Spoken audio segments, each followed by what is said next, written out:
Everyone, কেমন আছো সবাই? তো আজ হলো পয়লা বৈশাখ, আর যেহেতু আমি হোস্টেলে আছি তো কিছু করার নেই। আজকে আমার ডিউটি অফ ছিল, আমার সিস্টার খুব ভালো, আজকে আমাকে অফ দিয়েছিল। আর সেই উপলক্ষে আমরা বান্ধবীরা মিলে প্ল্যান করলাম যে আজকে রাত্রেবেলা একটা কিছু রান্না বান্না করা যাবে। তো কী রান্না বান্না করছি সেটা তো তোমরা আমার ভিডিওতে দেখতেই পাবে, এখন আমি রিভিল করছি না। তার জন্য তোমাকে ভিডিওটা দেখতে হবে যে কী রান্না করলাম আজকে স্পেশাল। আর সত্যি কথা বলতে আজকে কিন্তু স্পেশাল ডিশ হচ্ছে। তো আমি আপাতত আমার বান্ধবীরা কেউই নেই, তিনজনাই মর্নিং ডিউটি গেছে। তো আমি কিছু গুছিয়ে রেখেছি, তোমাদের দেখাচ্ছি। আমি শুধু এখানে আলুটা কেটে রেখেছি আর এখানে টমেটোটা ধুয়ে রেখেছি। আসুক তারপরেই আমি সব কিছু করবো। আমার একা একা কিছু করতে না একদম ভালো লাগে না, আর আমি তো খুব লেজি, তাই জন্য। তো এখন আমি স্নান করতে যাচ্ছি, তোর স্নান টান করে আসার পরে ওরাও চলে আসবে। তারপরে আমরা কি করছি তোমরা আমার ভিডিওটা দেখতে পাবে, তো তার জন্য ভিডিওটা দেখতে থাকবে। বাই।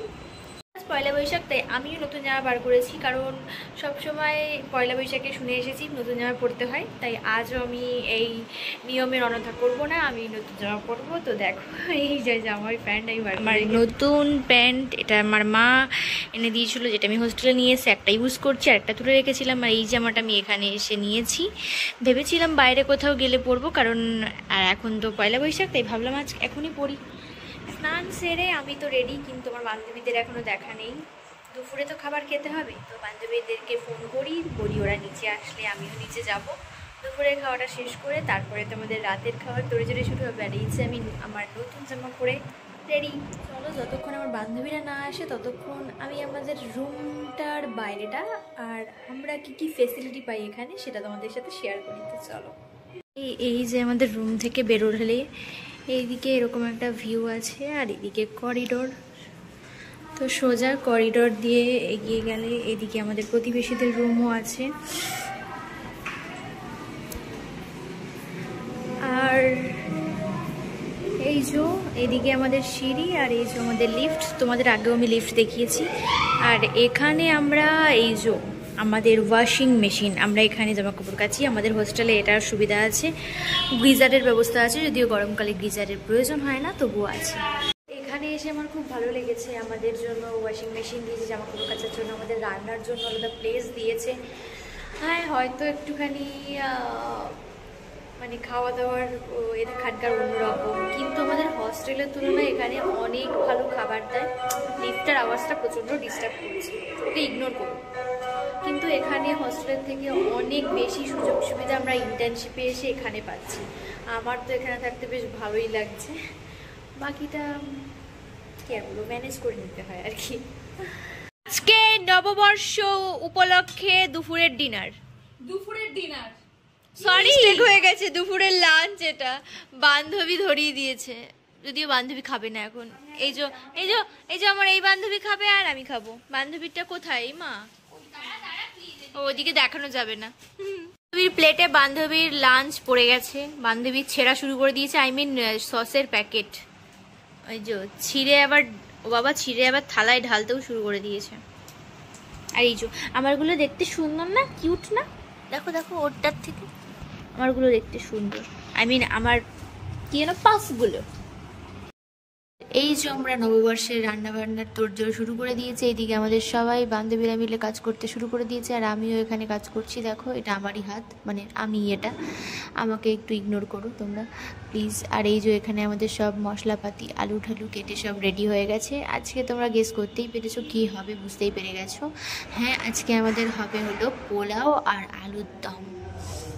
তো আমাদের সব গোছানো কমপ্লিট, এবার আমরা যাব রান্না করতে নিচে, কারণ একটা আন্টি আছে আমাদের প্রচণ্ডই জ্বালায় এখানে, আমরা যখনই রান্না করতে যাই সে চলে আসে। তো আমরা চলে এসেছি এখানে, আমরা গামলা দিয়েছি আজকে আমাদের রান্না করতে, মানে কি বলবো, বাসন কোসন এমন দেয় মাঝে মধ্যে আমি হাঁটাটাক করি দেখি। আর আমার বান্ধবী এত সুন্দর ভিডিও করছে, দেখো আমার মুখটা না তোমরা একদম ইগনোর করবে। আর এখানে দেখো আমাদের সসপ্যান দিয়েছে, যেটাতে আমি আজকে পোলাও রান্না করব। জীবনে প্রথমবার সসপ্যানে পোলাও রান্না করছি, জানি পোলাওটা কেমন হবে কী বলবো, আমি নিজেও কথা বলতে বলতে ভুলে যাচ্ছি কী বলবো। আর সত্যি কথা বলতে পোলাওটা একটু লেগে গেছিলো, কারণ সসপ্যানটা এমন দিয়েছিল যে জোরে দিচ্ছি মানে বেশি পুড়ে যাচ্ছে, কম করছি তো মানে একদম লিগিয়ে হয়ে যাচ্ছে, মানে প্রচণ্ডই অসুবিধা হয়েছে এটাতে রান্না করতে। এই জন্য বলে নিজেদের বাসন আনা উচিত। কী করবো, এখন নেই, একান্ত ইয়েতেই রান্না করে খেতে হবে। কিন্তু পোলাওয়ের টেস্টটা বেশ ভালোই হয়েছিল। কিন্তু একটুখানি পোলাওটা একটু গামাখা মানে পোলাও যে ঝরঝরে হয় সেটা হয়নি। আর এই যে এখানে পাশে আমার বান্ধবী বসিয়ে দিয়েছে, এখানে হবে আলুর দম। আর আমরা এখানে তাড়াহুড়ো করছিলাম, তার কারণ হলো ওই আন্টিটা আমাদের পেছনে দাঁড়িয়েছিল কতক্ষণে আমাদের গ্যাস ফাঁকা হবে আর ওরা রান্না চাপাবে, কিন্তু আমরা ওকে স্কোপ একদমই দিইনি, মানে একদমই দিইনি। ও প্রতিদিন আমার সাথে যখনই আমরা রান্না করতে যাই তখনই ও চলে আসে, তাই জন্য আজকে আমরা ওর সাথে অন্যায় অবিচার করেছি। আর এই দেখো আমরা আলুরা ভাজতে দিয়ে দিয়েছি এখানে। আর আমার ব্যাকগ্রাউন্ডে যদি কোনো সাউন্ড তোমরা পেয়ে থাকো সেটা প্লিজ ইগনোর করো, কারণ কি করব, কিছু করার নেই, এমন একটা জায়গায় বসে ভয়েস ওভার দিচ্ছি। আর সব থেকে বড়ো কথা, হোস্টেলে থেকে এইসব করা না খুবই জ্বালা, কারণ আমার নিজের বাবার হোস্টেল না, যেটা আমি একা করব, তাই জন্য কি করব সব কিছু একটু কনসিডার করে করতে। আর এই দেখো এই যে বান্ধবীগণ সবাই মিলে আজকে আমরা রান্না করছিলাম, যেহেতু নববর্ষ। আর আমার ভিডিওটা পোস্ট করতে একদম লেট হয়ে গেছে, তাই জন্য তোমরা কিছু মনে করো না, আমি একটু লেজি, তোমরা জানো, একটু মানিয়ে গুছিয়ে নিয়ে তাতে কোনো ব্যাপার হবে না। আর এই যে আমাদের তরকারির তৈরি শুরু করে দিয়েছে বান্ধবীটা, আর আমি এখানে একটু নাটক করছিলাম, মানে কি বলবো, ঢং করো তুমি, ঢং। মানে আনন্দের দরকার না, সারা জীবন ডিউটি থেকে এসে হোস্টেল আর ভালো লাগে না, রোজ একই রুটিন। এই যে আমাদের আলুর মশলা কষে গেছে, এবারে আমাদের চলে এসেছে চা, বান্ধবী আমাকে দিল, আবার একটু ঢং করে ভিডিও বানিয়ে নিলাম। চাটা খুব ভালোই ছিল, কিন্তু একটু বেশি মিষ্টি ছিল। হোস্টেলে যা দিচ্ছে তাই ভালোভাবে খেয়ে নিতে হয় বাবা। আর এই যে আমাদের আলুর দম অনেকটাই রেডি।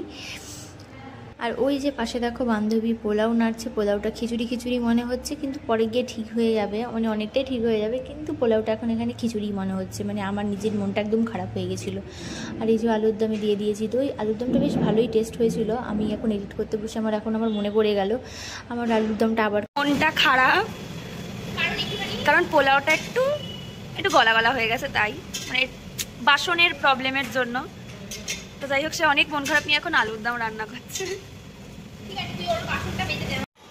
না একটু হেসে দাও, এটা দিয়ে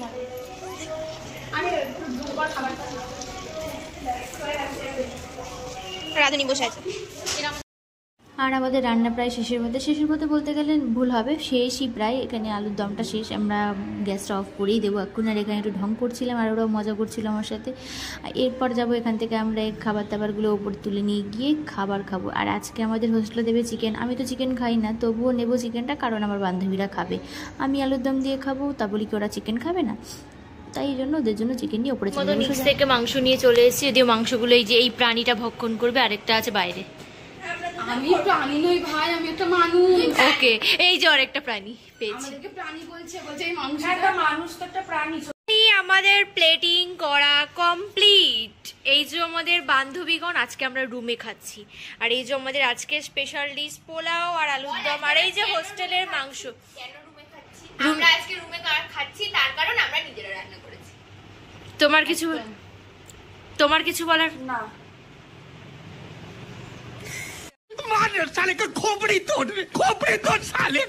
যদি কেউ হয়ে থাকে সেটা হলো ওই পাবলিকটা যে না বললো। তোমরা এগ্রি করছো? ওরা তো করবেই, কারণ ওরা তো তোর মতো একটা অসভ্য। ঠিক আছে, আমরা অসভ্যের মধ্যে একটা সভ্য, পচা আলুর মধ্যে ভালো আলু থাকলে তো পচেই যায় না। এখন আমরা আগে খেয়ে নি, তাই তো? হ্যাঁ, খেয়ে নি। আচ্ছা, খিদে পেয়েছে খুব। না আচ্ছা, মানে তো তোরা খা, আমি একটু রিভিউটা নিয়ে আগে। না ওইভাবে তো হয় না ভাই, হয় না, তুমি ক্যামেরা তালে একটু করে খেতে হবে, ওইভাবে লজ্জা লাগে খেতে। আমরা তো হা হা করে, তো ফার্স্টে একটু করেই খা, সবাই না সবার। ওইভাবে খেলে টেস্ট বুঝবো না, রিভিউ দিতে পারবো না, তাহলে ভুলভাল রিভিউ দেবো কিন্তু। না হবে না, রিভিউ দিতেই হবে। চলো রিঙ্কি, তো লেট করলে হবে, তাড়াতাড়ি আর পুরো খেয়ে তারপরেই বলবি। না ভালো লাগবে খেতে, তো আমি বুঝতেই পারছি। খুব ভালো হয়েছে। আচ্ছা নেক্সট তুমি নাও, আর মাখতে হবে না, মুখে তোলো। এই ভাল লাগছে খেতে আলুর দমটা। হ্যাঁ, আর এদিকে কে দেখো, এ তো অলরেডি খাওয়া শেষ। বল একটু বল। ভালো হয়েছে বললাম, ওই জন্য খেয়ে শেষ করি। আমি নিজে রান্না করে নিজে খেয়ে নিজেই রিভিউ দিচ্ছি। ওকে। আমি অতটাও খারাপ রান্না করি না, ঠিক আছে? ওকে, খাওয়া দাওয়া তো কমপ্লিট, কিন্তু আমাদের তো মিষ্টি মুখ করা হয়নি। তো এখন 10:30 বেজে গেছে প্রায়, আমাদের মনে পড়েছে, তো আমরা যাচ্ছি এখন আইসক্রিম অর্ডার দিয়েছিলাম, সেটাই নিচে আনতে যাচ্ছি। আর এই যে আমাদের আইসক্রিম দাদা চলে এসছে, আমি আইসক্রিম দিতে দাদা চলে এসছে। আইসক্রিমটা এখান থেকে নেবো আর সোজা টুকুম করে উপরে চলে যাব। আমার কথা শুনে না কেউ প্লিজ হেসো না, মানে আমি মাঝে মধ্যে একটু পাগলামি কথাবার্তা বলে ফেলি হঠাৎ করে, মানে ভুল করে বলে ফেলি, তো কিছু মনে করো না। চলো এখন এই আইসক্রিমটা নিই, একদম নিয়ে কোনো কথা হবে না, শুধু চলে এসেছি ওপরে। ফাইনালি আমার আইসক্রিম আমার হাতে চলে এসেছে। এত সুন্দর করে রান্না বান্না করে খাওয়া দাওয়া করলে একটু মিষ্টি মুখ না করলে হয়? নববর্ষের দিন খাই আইসক্রিম। শুভ নববর্ষ, ইয়ে! আমাকে তো দেখা যাচ্ছে না, আমি দেখে দিচ্ছি।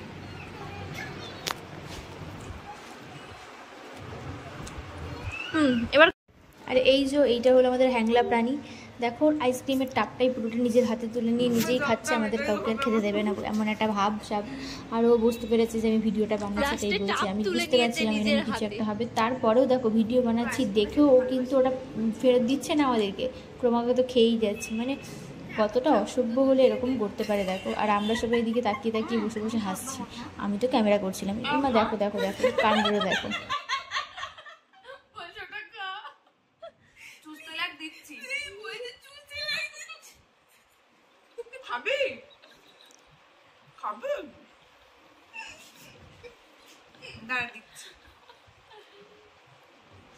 এটা হলো হ্যাংলা।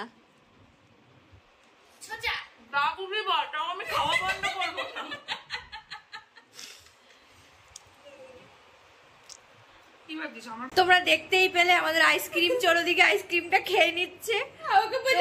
এখন আমাদের আইসক্রিমটা ধরতে হবে। আজকের মতো ভিডিওটা এখানেই শেষ। ভালো লাগলে লাইক কমেন্ট শেয়ার করবে। আমি আইসক্রিমটা ধরতে যাই, টাটা।